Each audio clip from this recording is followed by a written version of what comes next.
maalmihii ugu dambeeyay baa hadalhaynta Somaliland ku nool gobolada waxa aad loo hadalhayaa imaashaha madaxweynaha dalka Soomaaliya Maxamed Cabdullaahi Farmaajo iyo waliba ra'iisul wasaaraha dalka Itoobiya Abiy Ahmed bulshada ku nool magaalada Boorama ayaan mikrofoon kala dhex marinaa balse u arkaan imaashaha madaxweynaha iyo inay soo dhaweynayaan yeenka walaalo ku bilaabay magaca walaal Axmed Maxamed Balayda aad baan soo dhaweynayaa imaashaha madaxweynaha Jamhuuriyadda Federaalka Soomaaliya Maxamed Cabdullaahi Farmaajo uu ku yimaanay caasimadda Soomaaliland sidoo aragtaa adigu madaxweynaha imaashiisa shakhsi ahaantayda aad baan soo dhaweynayaa aad baan u taageersanahay madaxweynuhu horeeyay Soomaaliyeed yimaada dul Soomaaliyeed Sooriyada aan quutaa Soomaali weeyi salka meeshan saaraana Soomaali weeyi hugaan isa saara Soomaali weeyi samada igu toosani Soomaali weeyi sawdkaan idhaahdina Soomaali weeyi anagu waxaan doonaynaa inay midnimada qarannimada walaalnimada Soomaaliyeed baan nagu rabnaa waxaan leeyahay Muuse Biixi uu ka bareysiyay go'aankiisii fiicnaa oo galay inuu madaxweynaha Soomaaliya ku soo dhaweeyo Soomaaliland ummadda shacabka Soomaaliland aad bay ugu hambalyeynaysaa midka garaadka reer Bogoyaan gogasha waa loo badanayaa nin kastaba waa loo yeeranaa oo gogasha waa loo fidinaa markaas sidaas ay ku fiicay Muuse Biixi nimankii hore dhan u dhaamaa siyaasadiisa sidaas ku bareeyay waa arrin aad fiican inuu yimaado Hargeysa Soomaali xad ma laha waxa weeyaan xad siyaasadeed baa jira laakiin xad Soomaaliya lama jiro anu waxaan aaminsanahay Farmaajo inuu yimaado Soomaaliland lagu soo dhaweeyo muxuu ahaa Muuse Biixi inuu tago Muqdisho lagu soo dhaweeyo Soomaalina isku furanto inaan sheeka carbeed la iska daayo inaan la qaybino Soomaaliya mid ah oo ogolay khayga waa sidaas marka waxa kale uu sheegaya Soomaalida kuwa leh waxaan soo dhaweynaa baan maqlayaa Abiy Farmaajo ma ogolin Farmaajo waa muwaadin Soomaaliyeed waa Soomaaliland iyo Soomaaliya isku mid wax farqo u dhaxeeya ma jirto ninka raba inuu xabash soo dhaweeyo ama orma soo dhaweeyo in Soomaaliya diidaya waa sheekada Imaaraadka marka anu waxaan leeyahay Soomaaliya waa Soomaaliya Farmaajo Muuse Biixi ku maadsan yahay muxuu ahaa Farmaajo waan soo dhaweynaa Muuse Biixi hadda Muqdisho wixii aan kala tabanaa ka wada hadalno hadii Soomaaliland wax tabayso oo rabto muxuu ahaa goonistaag Itoobiyana inoo hayo Arabina inoo hayso Soomaaliya u dhaxaysa aan wada hadalno aynu si cad wada hadalno oo aynu heshiino waxa weeyaan wixii lagu heshiin lagu kala dhaqaaqo laakiin qofka aaminsan in aan la soo dhaweynin Farmaajo in Abiy Ahmed la soo dhaweeyo anu waxaan Soomaaliga qof walba ka jecelahay qofka Soomaaliyeed mar walba jecelahay waxa weeyaan in Soomaaliya isku timaado Djibouti Somaliland Kenya in mid qura la ka jecelahay أنا أركينا خلط هاي فورماتشو ما يمكنه Somaliland ويا حكومة مقدشو حكومة وحي Somaliland كسودونينا Somaliland وحنا مالنا أنا ندي نبتمو يحكلون ما ينيو ويا أول بوي نجح Somaliland وتوكا حني بيو كلا دودي إن حتى حوله هدول دفن هذا ود ما ينقول وحكلون من يوم أركو إن شاء الله حنا مالنا دولة دنيا مسبح الله حساب تمدونته وين عقلي وحقلي كرا معها وحقلي قلي كرا حقلي قلي كرا معها إنه يمادو فورماتشو إنه يمادو إن هرجيسة waan soo dhaweynaa madaxweynaha Soomaaliya dhanbu madaxweynaha yahay madaxweynaha mustaqbalka Soomaaliyeed waan soo dhaweynaynaa Muuse waa barasaab marka waan soo dhaweynaa madaxweynaha aad iyo diyaar baan nahay Farmaajo waxaan u arkaa si fiican waa dalkiisii waa magaaladii madaxdii labaad ee Hargeysa imanaya waan ku soo dhaweynaynaa waa madaxweynaheeni Farmaajo iyo Abiy Ahmed waa madaxweyne jaarkeena marka isagu waa nin wadankiisii Hargeysa yimiday Abiy Ahmed oo soo dhaweynaa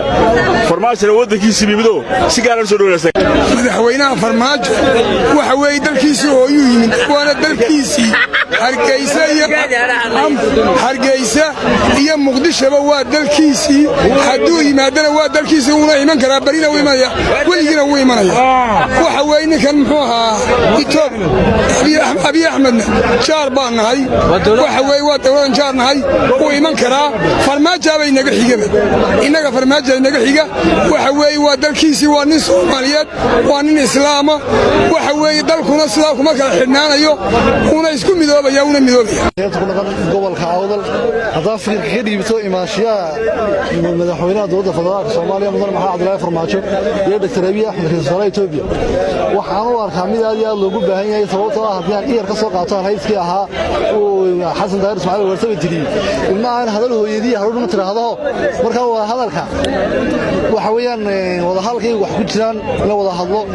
hadii la wada hadlo waxa imanaya in ama xorriyadeeda hesho ama dib loo midoobo Soomaalidu kama maalanto in midoobo wax wada qabso marka imaashiyaha madaxweynaha federaalka Soomaaliya mudane Maxamed Cabdullaahi Farmaajo ee Soomaaliya Hargeysa aad iyo aad u bogaadina soo dhaweyn shukriya Cabdullaahi aad baan maasanta runta camarka arin weyn oo muhiim u ah Soomaaliland hadduu Farmaajo imanayo Soomaaliland imanayo waa markii ugu horeysay taariikhda madaxweynaha Soomaaliyeed uu yimaado Hargeysa waa markii ugu horeysay ra'iisul wasaare Itoobiya yimaado dal ka baxsan Itoobiya oo Soomaaliland runta la aqoonsaneyn halkaasi chance bay u tahay Soomaaliland imaanshaha labada madaxweynaha iyo ra'iisul wasaare runtii maqaalkiina aad u sareynaya waxa maqlay qolo Hargeysa joogto caatifadnimo ka hadlaysa xumeyn Farmaajo runtii wala hadalka Soomaaliland iyo Soomaaliya madaxweynihii hore ee Siraya furay mudadii Muuse xilka hayay iyo mudadii Farmaajo 3 sano ma kulmin kana waa fursad u tahay Soomaaliland runtiina wax weeyaan mantaqada Geeska Afrika waxa la rabaa in noqoto mid midaysan Soomaaliya hadii heshiin weydo Farmaajo Twitterkiisa qoraal buu soo dhigay runtii uu kaga hadlayo garowshadii wixii dhacay koobiye 9 wixii dhacay uu ka hadlay waa runtii qof waa bilaadan uu toban kara wax buu sheegi kara Farmaajo dadkii wax laayay ma aha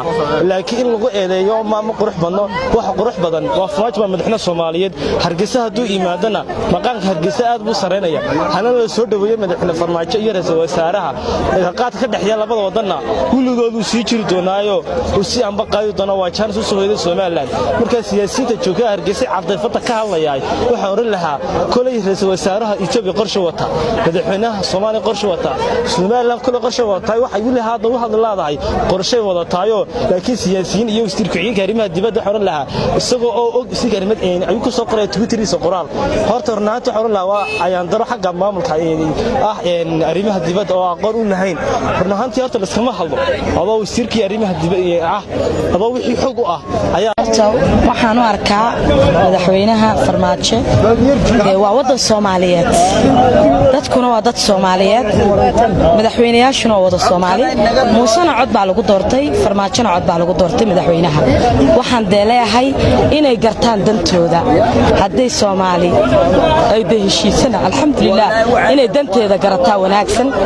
in ay danahooga ka shaqeeyaan dad u dhaxaynin baa ka sii qurux badnayd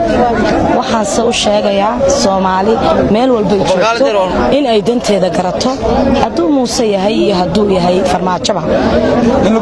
in lagu soo dhaweeyo Soomaaliland waa dalkiis Abiyna de waa isna waa Afrika waa jaarkeenu waa madaxweyne ka tirsan Afrikada madaxweynaha Afrikada laakiin Soomaali danteeda ha gartaan leeyahay dadka de doonayo inay de Soomaali wali kala halowdana de waxaan leeyahay xaq ha waafajiyo oo de xaq ay ka dhacsan yihiin de Muusana isaga maanta garanayo wixii jiray iyo wixii aan jirin waqtigii anagu ma aan jirin oo de waan yareeyeen hadaan jirnayna laakiin maanta Muuse iyo Farmaajo ayaga u maraga wixii Soomaali kala kaxeeyay garan karana danaha Soomaaliyeed hadii ay dantooda gartaan alxamdulillah anaguna de shaqooyin iyo waxaanu helaynaa madax banaani nolol baanu helaynaa maanta nolol ma hayno laakiin nolol baa la heli doonaa qof walba tahriibayo iyo qof walba wadan kale intuu tago ka soo de lagu gumeysanayo de xorriyad buu helaya Soomaali xorriyad bay heli doomahana way ka raysan dhalinyaraduna de wallaahi waxaan u arkaa anigu wax weyn oo u qabsamay ummadda Soomaaliyeed horta Soomaaliya sidaba Soomaali baa iska leh waana madaxweynihii Soomaaliya Maxamed Cabdullaahi Farmaajo farxad baan lagu soo dhaweynaa aad baan lagu faraxsanahay inuu ixtaaboorma soo gaaraan jecelnahay raaskabooni turnaalow caddo raas casir la raaskabooni madaxweynaha maamule ee loo doortay waa Maxamed Cabdullaahi Farmaajo aad baan lagu faraxsanahay hadaan lahay bulshada ku nool gobolka Awdal gaar ahaan degmada Boorama aad baan lagu faraxsanahay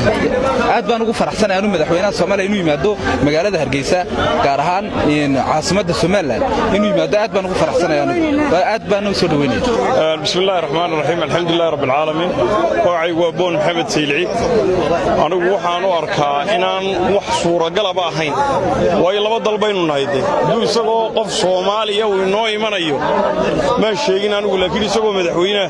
kuma dhacee hilbihiisaynu jarjari doonnaa insha allah intaa farmaajo haddii aan ka hadlo kulley farmaajo waxa weeyaan madaxweyne waxa qaran weeyaan somalilan haddii uu farmaajo imaadana waxaana ma soo kordhin karo waxaana taqa kuma biirin karo laakiin waa laba waxa weeyaan wadan oo saaxiiba weeyaan somalilan waxay qaadatay xornimada 1991 waa laba wadan oo jaara weeyaan laakiin farmaajo haddii uu hargeyso uu imaado waxa weeye madaxweyne qaran weeyaan waa madaxweynaha ummadda Soomaaliyeed qof kasta afka Soomaaliga ku hadlaya ayuu madaxweyne u yahay waana ku faraxsanahay inuu hargeyso imaado oo booro imaado oo Soomaaliya imaado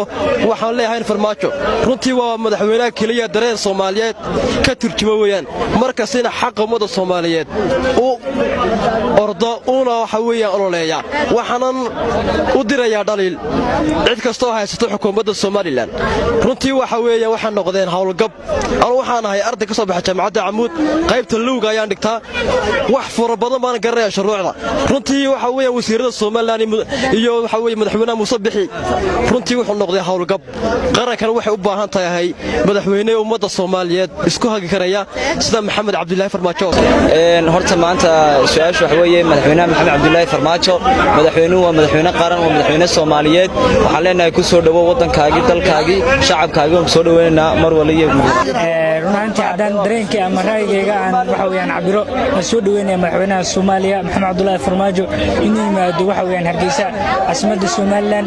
runtii waxay tahay waa soo dhaweyn dadkan kala roogay shacabkan ummadan soo dhaweynaa runtii waxaan u arkaa waa arrin wanaagsan waana soo dhaweynaya madaxweynaha Soomaaliya waxaan la soo dhawo Soomaaliland hadda su'aasha ay weydiisay adeer waxaan u arkaa